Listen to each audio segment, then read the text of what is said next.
Астана вело командасы Қазақстанға кезекті жеңісін тарту етті. Клубтың көшбасшысы Фабио Аро Vuelta велододасының шешуші кезеңде жеңімпаз атанып, қызыл жиде иесі атанды. Осылайша ол жалпы есеп бойынша голландтық велошабандоз Том Дюмоленді шаң қаптырды. Александр Винокуровтың командасы жеңісін Қазақ хандығының 550 жылдығына арнады.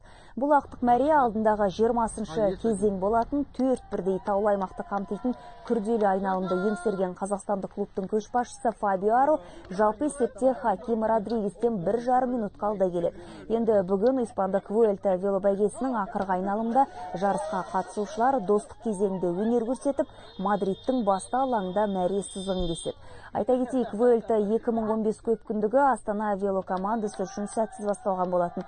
Тәжірибелі капитан Винченцо Нибали жарыстан шеттетіліп, Паоло Тиралонго жарақат алып, ойынға қатыса алмай қалған еді. 3 аптаға созылған додада біздің команда бар күш-жігерін аямай тер төкті.